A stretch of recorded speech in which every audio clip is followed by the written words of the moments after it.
Hello everybody, and welcome to our panel discussion today. First of all, I'd like to thank everybody, first of all, for listening today, but also to our panelists, because we're going to have a really good conversation today around what's going on at BAMSI relative to racial and social justice. There have been a number of things that have happened recently that have risen the specter of injustice. That doesn't mean to say that injustice has not been around. We know that there are inequities in our society, in our culture, but also in the place that we work. So we thought it would be a good idea to have a conversation today about where BAMSI is relative to social and racial injustice. People may know that we made a declaration about this some month and a half ago. And I think it was received really well in the community. People said it's good that this organization is making a statement about equality, equity, and parity. But what are we going to do about it? And as we gather today, I hope this is the first in a number of discussions that we have across the agency, in our communities, in media, around what are we doing about it. The most important thing is what are the actions that we'll take. But those actions start with a frank and open discussion around where we are as an agency. This is not an effort to say BAMSI is the worst agency when it comes to racial and social justice. It isn't that. But there are things that we need to do. There are things that have been said. There are policies that have been written that really need to be looked at, to be unpacked, and to find a way that we can be more inclusive, again, as a culture, especially as an agency. I read the other day that a society, a country, is defined by the collective memories of all those people within that country. That is true with BAMSI as well. We cannot rest on some of the old tropes, perhaps, that exist around white comfort. If we think about it, I heard somebody the other day speaking on the radio saying, if you can't accept the notion of white supremacy and of white privilege, then it's not your night. We're here to have that discussion, and we're here to be open and honest about it. And all of those stories make up the tapestry of what this agency is. And we pledge that we will take into account every culture, every language, every thought, and every belief, because we, as an agency, provide services to an awful lot of people from an awful lot of different places. And we have to look like those people, not only in direct care positions, but in leadership positions, in executive management positions. And that really is our pledge tonight. And as we speak more about this, we'll hear some examples of what it's like to work at BAMSI, and some of those experiences that have been negative from those folks who are on this panel today. And I just want to thank everybody for agreeing to do this, because it's not an easy thing to do. But the best outcomes are on the other side of crucial and difficult conversations. And as I said before, this is not the end of the conversation. And as we wrap up today's conversation, I'd like to circle back to some of the things that we've identified as actions that we can take as an organization that create change. And as we all have to see ourselves as those agents of change. And we all have to be able to listen and appreciate where those individuals come from. And that's the beginning of this story tonight. So as we move into the discussion, I'd like to introduce our panel members. And they'll make a statement and have some observations about what they found in this long legacy of them working for this agency. And then we'll circle back and we'll say, okay, so what have we identified as some of those things that we as an agency can take on? And finally, how we can broaden this discussion out to the entire workforce,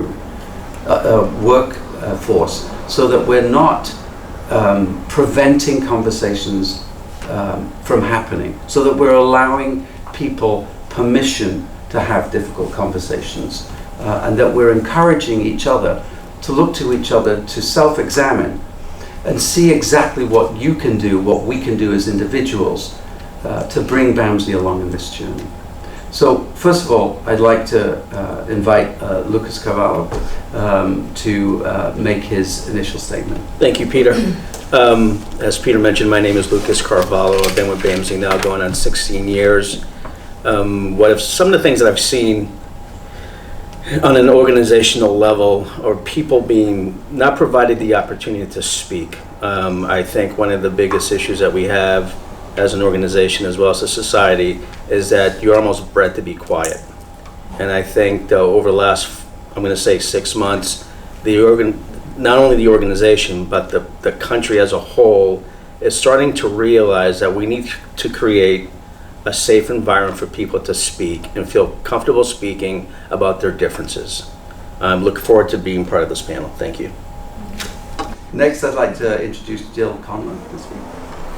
Hi, I've been with BAMSI for 10 years, and I have the privilege of working with many day and residential programs in the community living and day service division.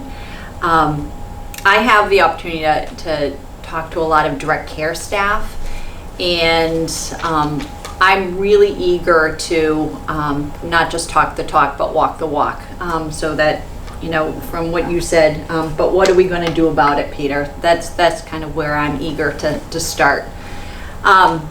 So when I go out to programs, I'm so impressed by the direct care staff, their talent, their education, their commitment to person served, and there's so much potential to move up in leaders, yet we're not taking advantage of that, and people aren't either being promoted or applying for leadership positions.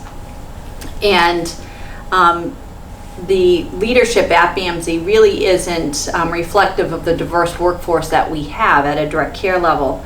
And so I wanted just to think about and talk about, you know, why that is. And I'm not sure exactly why that is, and there's probably many reasons. First is I question on whether some of the direct care staff envision themselves as leaders. Prior to coming to BAMSI, I worked at a nonprofit, and I worked with kids that were in high school who were first generation potential college kids. And part of my work with them was to bring them on a college campus where they stayed overnight for 2 weeks. And it was such a wonderful experience for me and for these students, because it was the first time that they could envision themselves as college students. And I see that there's a parallel here, and we need to do a better job with having our direct care staff, individuals of color, seeing themselves as leaders. So I think that's part of the solution. The other is being deliberate in developing our pipeline. This is the second year we've been doing new and emerging leaders, and I looked at the class that we have now, which is 20 participants. 10 are new leaders, and 10 employees are emerging leaders. Of that 20-person case or class, only 30% are individuals of color. So we need to do a much better job with developing our pipeline so that individuals can be promoted and see themselves as being promoted and being leaders, because they certainly have the talent. We have to be deliberate about development plans, succession planning, mentoring people, encourage people to apply. Last week I spoke to a nurse manager at one of our residential programs, and she shared her experience. She came from a different country. She had a degree from Greece. She came here, and she said she had to start at scratch. And I didn't know what that meant, and then she said she had to get her GED, and then she had to go to college, and then she had to, she progressed and got, continued on in post-secondary ed, but it really was starting from scratch. And she was a very educated woman, so I'm not sure, again, I guess I have more questions than answers, but what can we do as an organization to help people transfer their education here, or is there something that we can do to promote so that they can continue their education, get certified here? But I really appreciated that conversation. She said, knowledge is an asset no one can take away from you.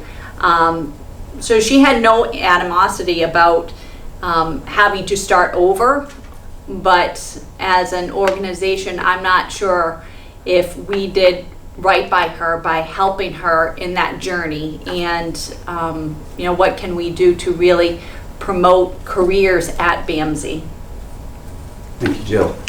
A lot of stuff to unpack there, which we'll do, I think, but I'm going to introduce Beverly Williams. Hi, I'm Beverly Williams, the Executive Vice President here at BAMSI for Behavioral Health and Community Services. In my position, I've been saying to people that every day I feel I have to justify my position here at BAMSI. Why I am here. Is it that it was because of my degrees, my license, my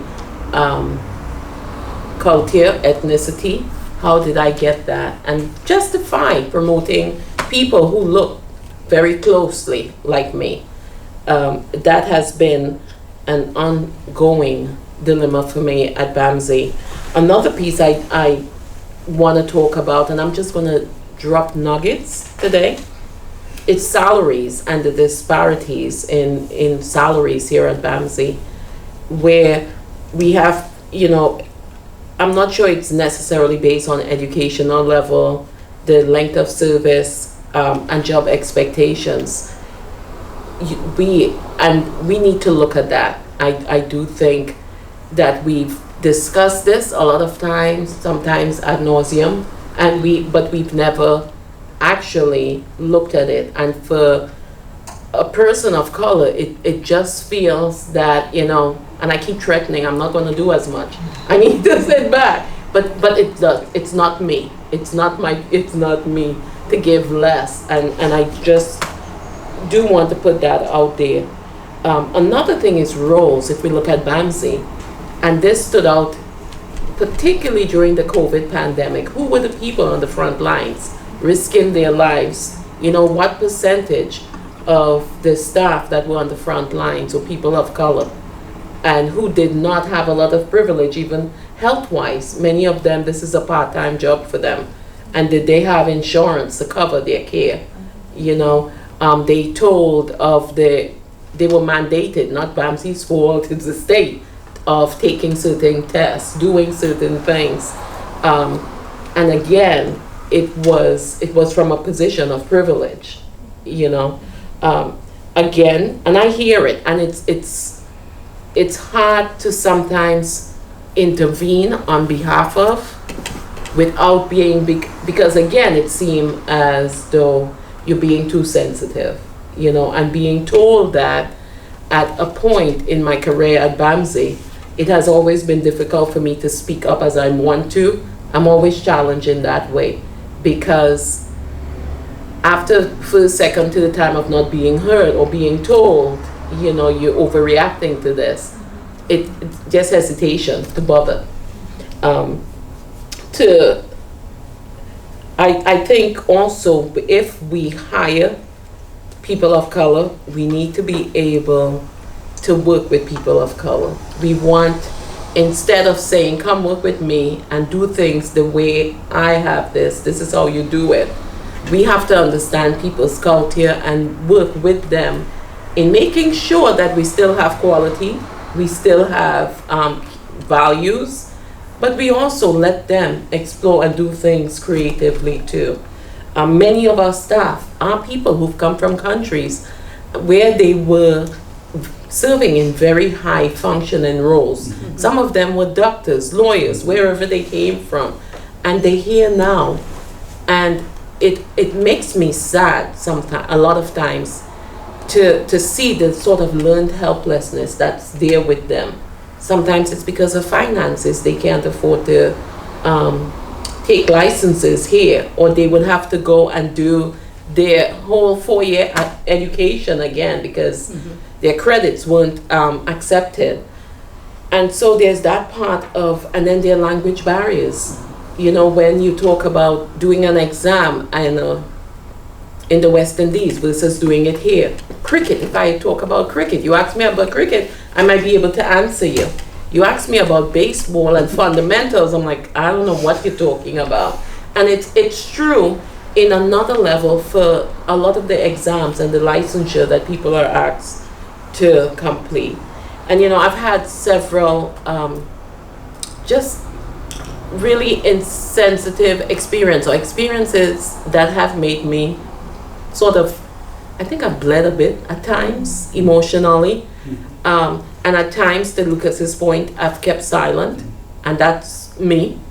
And at times felt to speak up, but really do a lot of choosing my battles, and sometimes probably failing those people who I need to support. Thank you. Thank you, Peter. And thank you to my co-panelists. And it is really exciting to be here today. A difficult conversation, but definitely one worth having. And as such, I'm excited to be here today. I'd like to touch on a few different things. The first one that comes to mind, because I think as we begin to shift into talking about possible solutions, I think it's important to also talk about allyship and how we make some of those connections. I think it's important for us to talk a little bit today about some of the pieces that we as an organization or leadership team need to acknowledge and own. And one that stands out for me is how we've handled investigations here at BAMSI, whether it's at the program level or the administrative level. I'd like to also touch and piggyback on some of what my co-panelists have talked about in terms of diversity and leadership. I think it is important that we look at that, and I believe we do a good job at giving it lip service, respectfully. But I think it's time we really start to look at how do we make it happen. I've been here at BAMSI for 17 years, and I think when I look at my own personal journey here at BAMSI, I think I've done well. But I am cognizant of the fact that that is not the same journey for my other colleagues who are Black or people of color or come from a different background.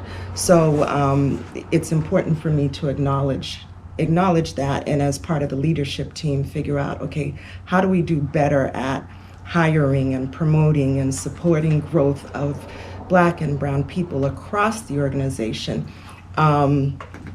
It's not easy, but I think if we are more deliberate in how we do that, I think we can be successful at seeing growth. It's no secret, the higher up you get in leadership, the less diversity. The lower you get to the front line, the more diversity. I think that's a dynamic that we as an organization in 2020 have to take responsibility for and be willing to change.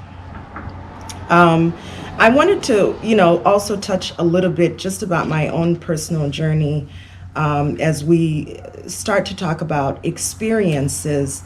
I want to talk about one, I am Haitian. Love being Haitian, I'm 100% Haitian. And, but that wasn't always true. If I'm to be transparent, I have to say and acknowledge growing up Haitian was not easy. I grew up in Rosendale, Massachusetts, and I was born in the early 70s here. And my parents immigrated in the late 60s.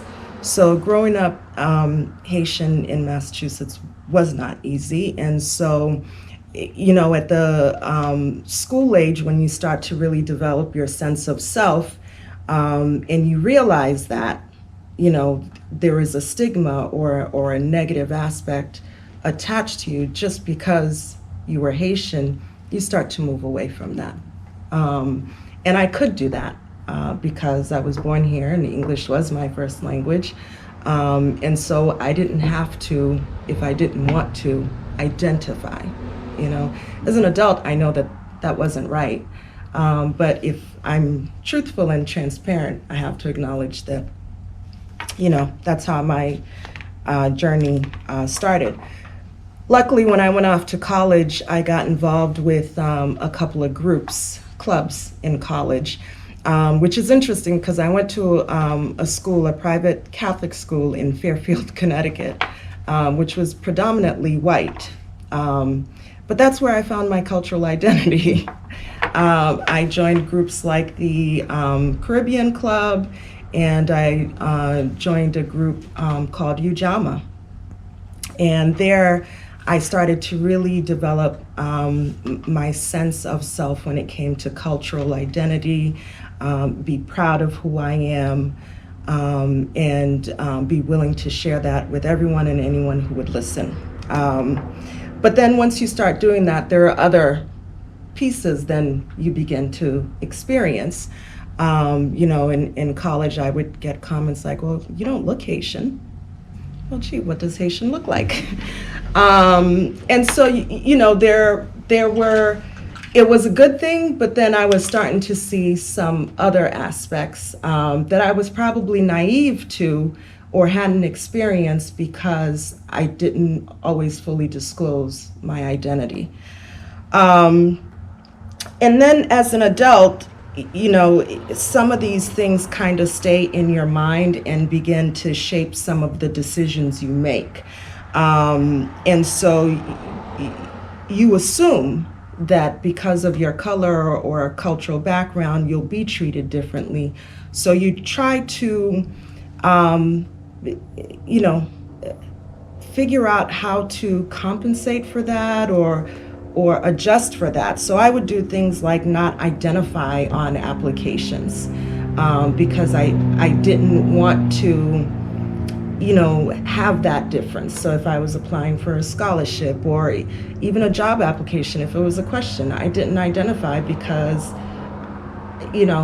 I wanted decisions to be made on my merits or my talent and not because I would hear people talk negatively about that.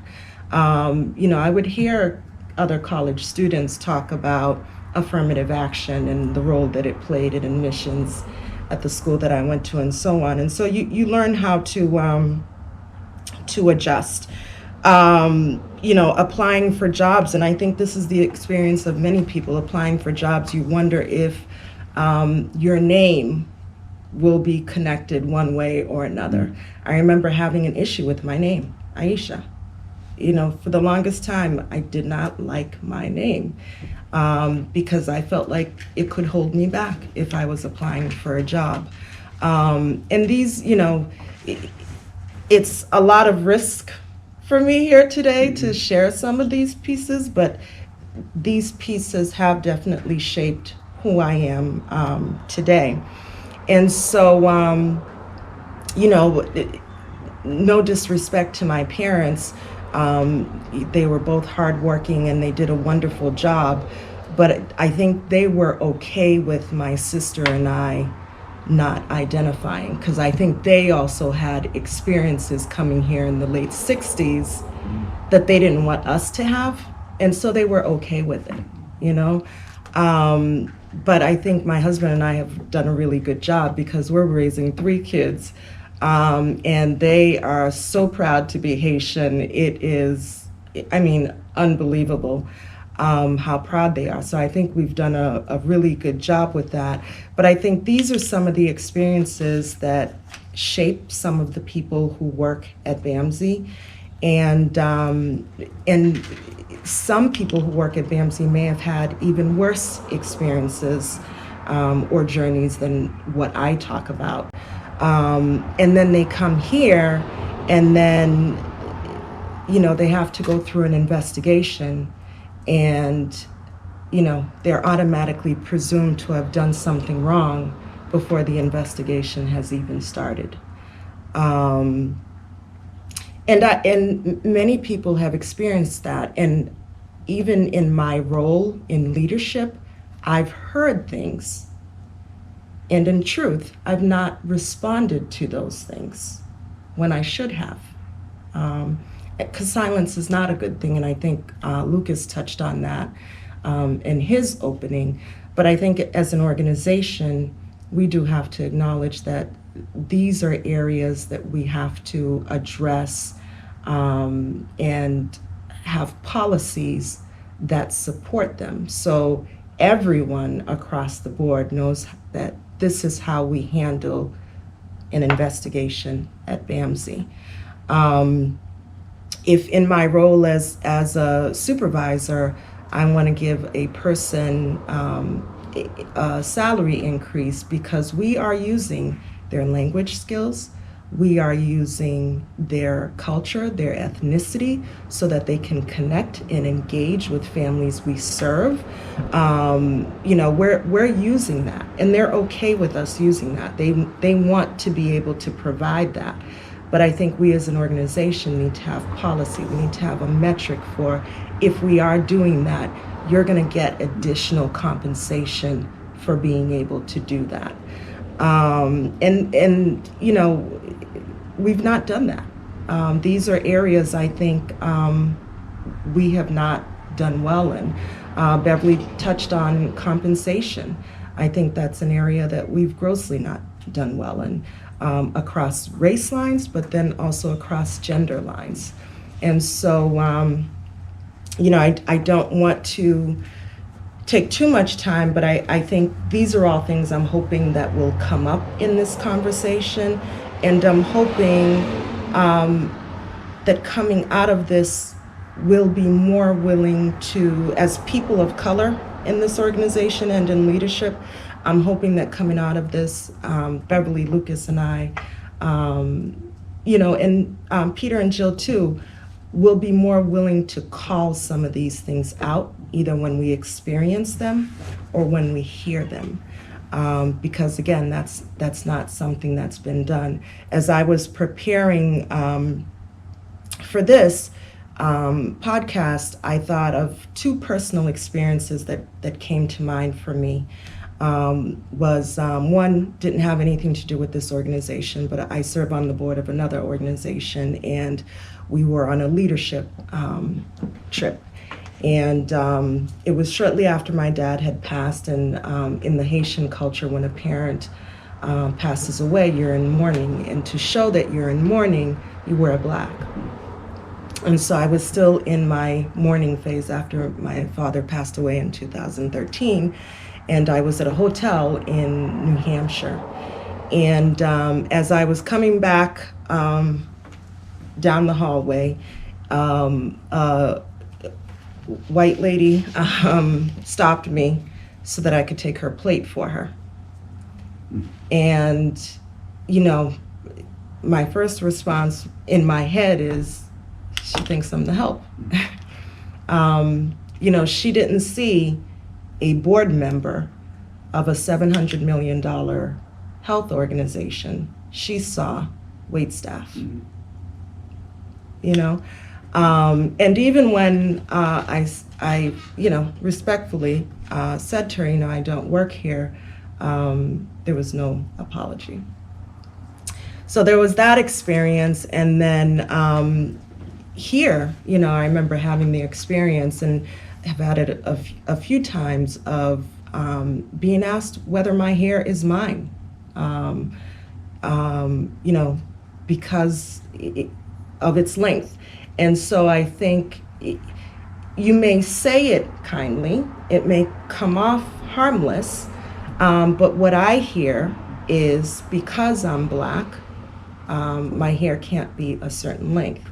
But these, and I've not said that to people because, again, as Black people, we've learned how to keep these things in check because we don't want to be playing the race card, the proverbial race card. And we don't want to come off as sensitive, which is what we've heard before from people when you try to identify or call out some of these pieces. And so in the spirit of team and getting along and, you go with it. But if there is anything that I've learned, particularly in the last few months, is that as people of color and as people who aren't of color, as white people, I think we need to not go along with it anymore. We need to call these things out for what they are, and we need to encourage people to not make these missteps. Aisha, thank you so much. So much to sort of speak about there. I was struck by a couple of things, and I've been taking notes throughout, so I think there's some things that we should sort of get back to. Permission, I heard silence, I heard access to opportunity. I heard language barriers, which I think is a really important part. I also heard, what are we doing in terms of our structure to make sure that we have equity? And I also heard on an emotional level this idea that I always think of, which is appreciative inquiry, because human struggle is human struggle, and we connect around human struggle. And if we don't know somebody's story, we don't understand that person. And I think I've learned a lot from the last 25, 30 minutes about how my life is completely different, but I've found out that, and in that way, we expand our circle of compassion. And that's sort of the way I look at this.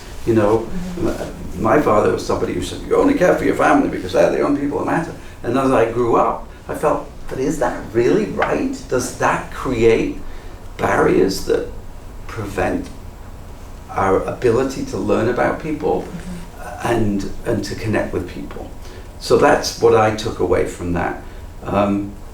And I think that's really important. And I think you have put a lot on the line,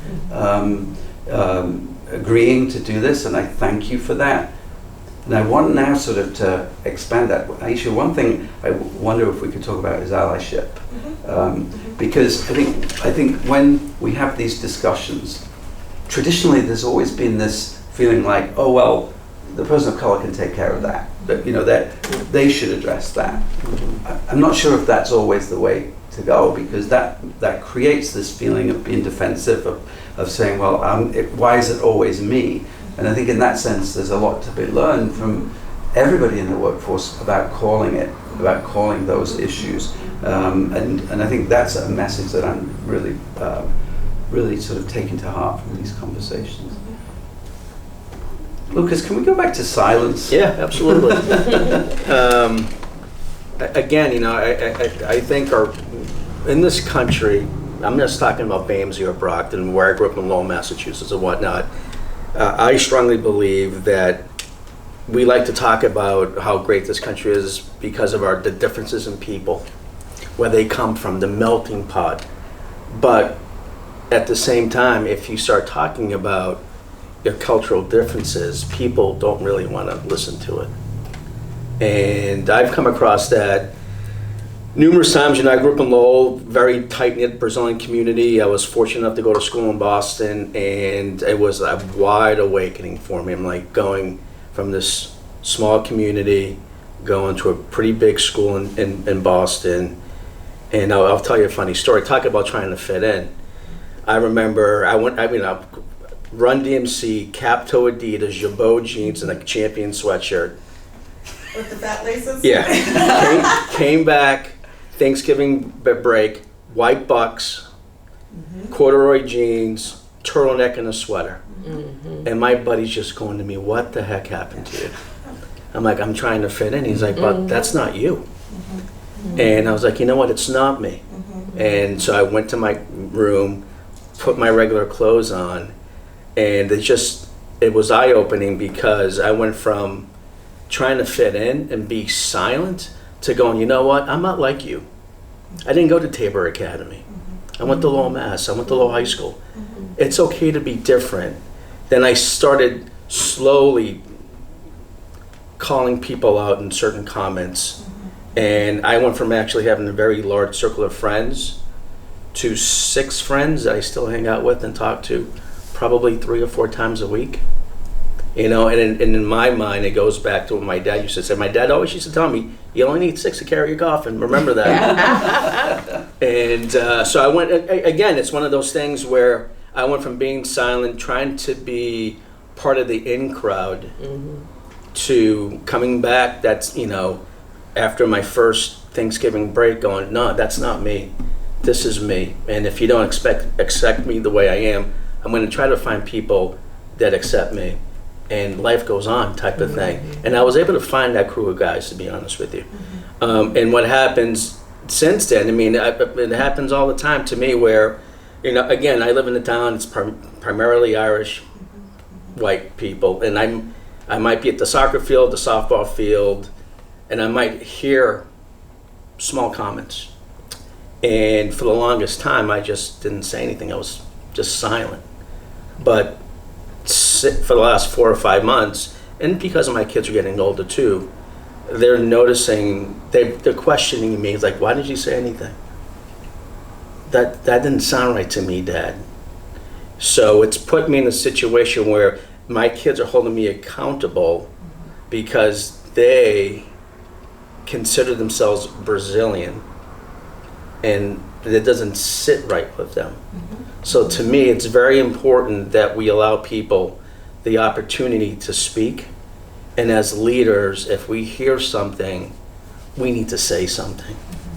And to me, that's where it starts, because then people acknowledge the fact that, well, you know what, that's kind of a weird thing to say, maybe insensitive thing to say. And it really will sit with people, and they might not say it again. You know, and I've seen that happen a lot in my circle of friends, where you always hear, you know, the little joke about this or that's little comment about that. And at least with me, since I started calling them out, they're not doing it anymore, at least not in my presence. And to me, that's a win.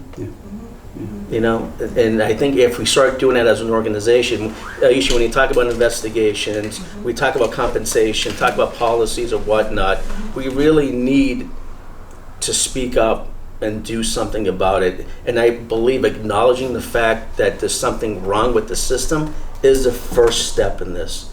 I really do, because, you know, we like saying that we're a minority certified organization.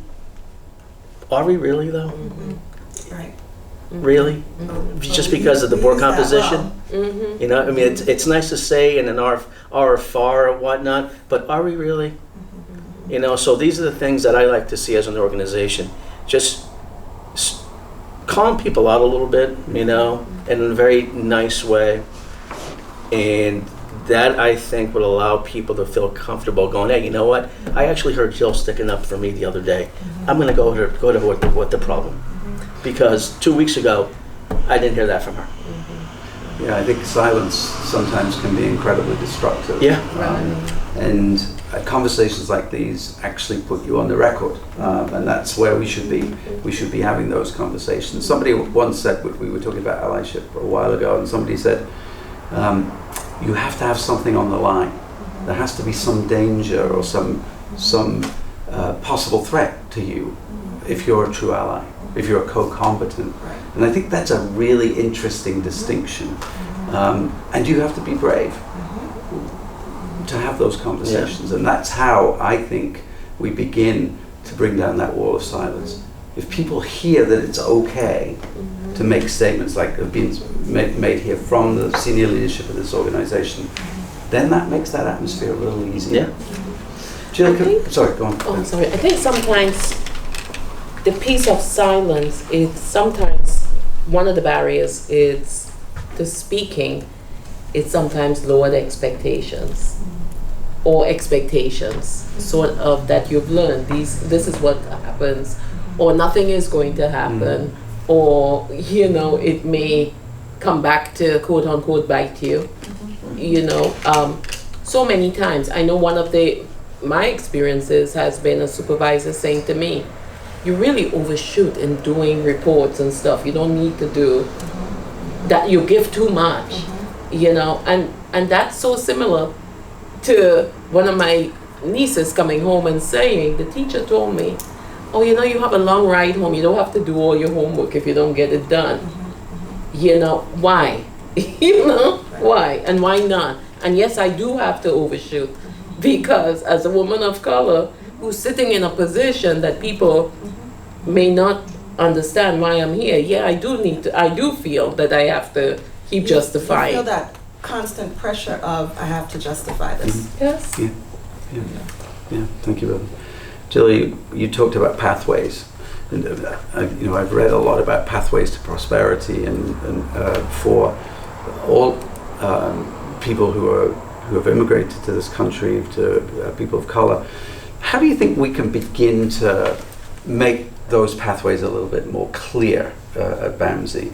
What are some of the things that we can do to encourage those folks? Because it resonated with me when you said that people are, and it was a little offhand comment, but it was so true. You said, they're really, these it's not because they can't do it. It's because we're not encouraging those folks to do it. We're not giving them the opportunity to do it. Talk a little bit, and everybody, about what are some of those pathways that we can create? Well, I think that there's a lot of things, and there's not a solution. There has to be many solutions. I guess I would like to have a lot of follow-up questions to some of the direct care staff. I don't know if there's a fear of rejection or lack of being able to identify themselves as a leader.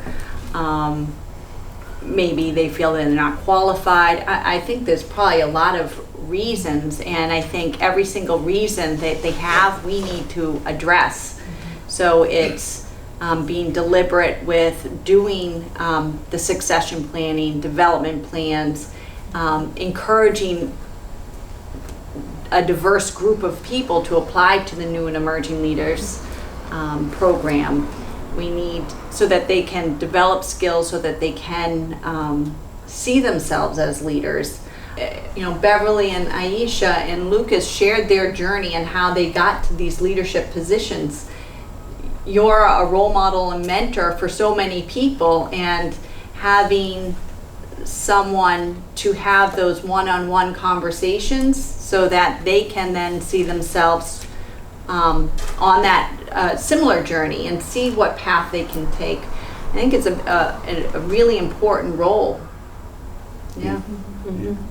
I thought of some of that too, and finances is a huge issue. Somebody who's coming here and they need to sometimes help with their kids, pay for food, find a place to live, Somebody home. Right. So it's finances even to just try to go back to school, and it's also painful to go back to school, and for some people it's repeating the same classes, the same process that they did back home, because it's not accepted, their degree is not accepted here. So that's one. I thought of maybe even study groups when people do have it, so that, because passing licensure exams is really hard for people who speak a different language or come sometimes even coming from a different culture. So I do think study groups and sort of affinity groups would really help with that sort of support and encouragement. I've been there, done that, you could do it, I believe in you. That sort of support. English proficiency, I agree with that, and some writing skills for people. We have right now one of our best directors, and you ask her to write, she talks for you, she's wonderful. You ask her to write, and it was at first difficult. But you know, it's also in her investment and encouragement. You can do this, and sort of really, she's worked on it and she's improved a lot. But it's also having to stay with the discomfort of, okay, we know that we're gonna have to review her. Anything she writes, you're gonna have to review it because it's just not her first language. So that was one too, and I think some of it too is that if we risk in offering positions to people of color on different languages, etc., that we have to commit to helping them grow in those areas that we know is going to be a struggle. And I mean, she's come a long way, and what's great in these days, there are just so many tools available that people can utilize. So I don't think it should be a barrier in offering positions. Not to put too much pressure on you guys. I've already done that. Okay. You know, we lost, the movie industry lost a champion over the last couple of weeks ago, Chuck Boseman. And there was a little boy on the radio, and you may have heard this, but he said he was crying, and he said, you know, he gave me the opportunity to dream about what I could do. And in some ways, that notion of leadership positions being diverse plays a role, right, in terms of how direct care staff see that journey. And I know over the past couple of weeks we've been making videos of people who came to BAMSI as direct care staff and have sort of moved through into leadership positions. How important is that in terms of defining that pathway? I think it's crucial. I think, you know, I mean, if people lose hope, they're going to go somewhere else. I mean, I was actually talking to my brother about this a couple of weeks ago, where he asked me the question, do you actually think Dad would move here in 2021 if the country was in the same situation it was back in 67? I'm like, well, that's kind of a deep question. I was like, I just want to talk to you about the soccer game we just watched. And I was like, well, you know what? I'm not quite sure that people will move to the country, you know? So how do we actually have people that are making minimum wage right now have the hope to continue their pathway? I mean, some people don't want master's degrees, right? And that's okay. But do people want better paying jobs? People want security, you know, and people want a better living condition. They want a better car. They want to save money for their kids, even if they don't have kids. So I think, you know, once we figure out what we're doing within our four walls, it's how do we actually have the community not lose hope?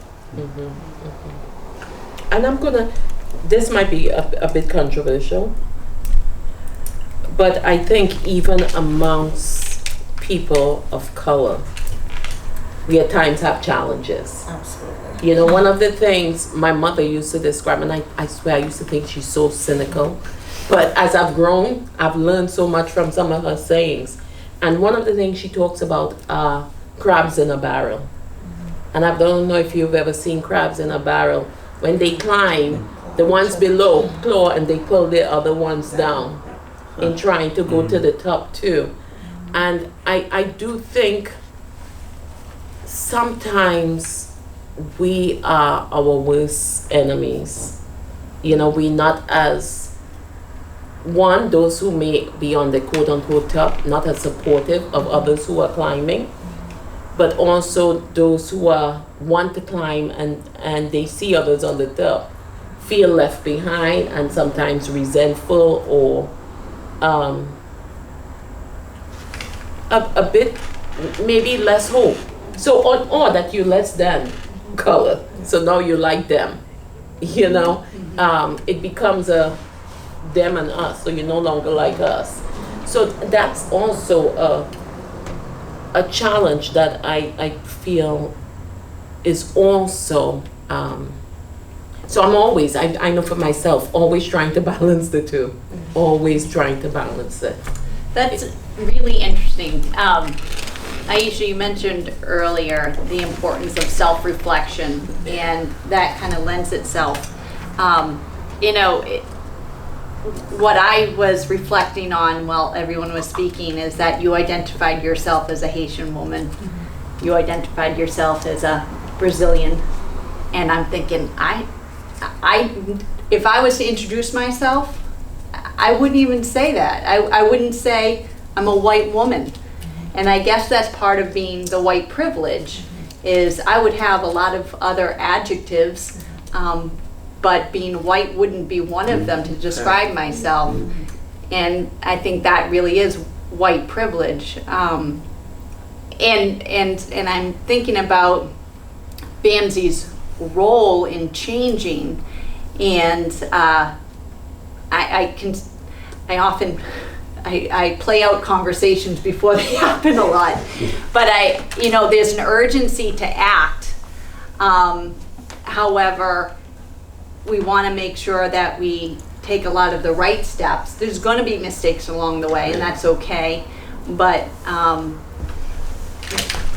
we also need to have patience with ourselves. But I can also hear, if I say have patience, folks saying, well, we've had 45 years of patience here at BAMSI. How much longer do we need to wait? So I can see And both 400 sides years of that. patience overall. Correct. So I don't know. There's a lot of reflection. There's certainly urgency for BAMSI to walk the walk.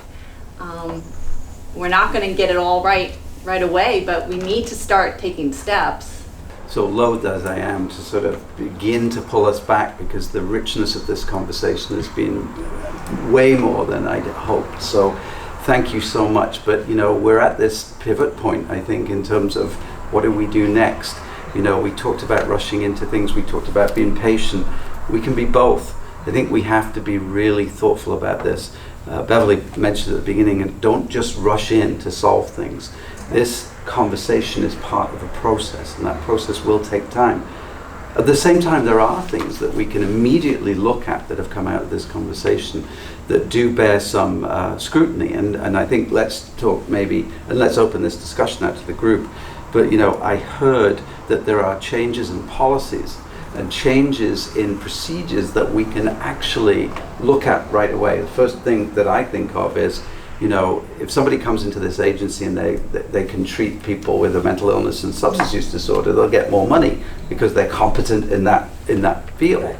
Why aren't we doing that with people who are culturally and linguistically looking like the person that they're treating? That is a competency, and we can absolutely do that.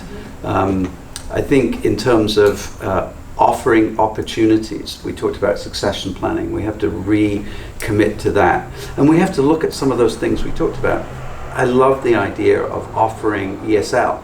I love the idea of mentorship. I love the idea of committing resources to tuition reimbursement for people who are going to school. If you think about the cost of education in this country, it is an immediate barrier to entry, and we have to do something for that, for those people who really don't have, are not paid a fair wage. Advocacy is something I'd like to talk about as well. BAMSI has a bully pulpit here. We are a large agency comprising of an awful lot of, as you said, 150 or 120 different locations, that many cultures, I would think, as well. Yeah. So let's use that at the State House. Let's use that as we lobby, especially at a period where we're coming out of where we have identified the most essential people in this country are the people that do the work.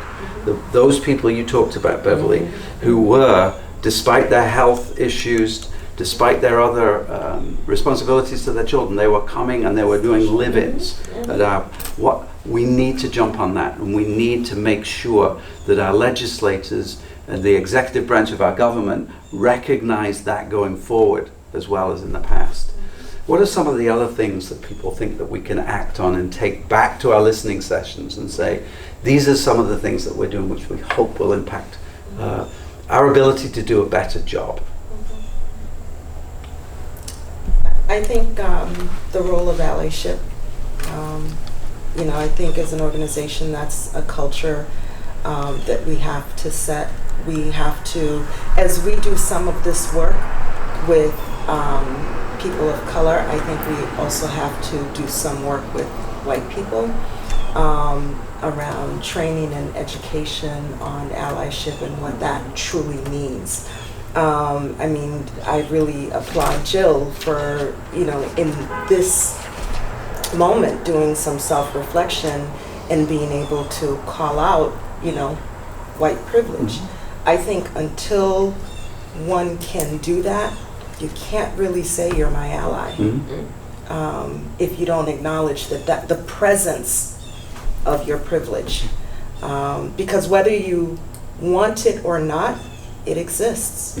And so I think we have to offer people some language, some education, some training, some tools on how they can do that.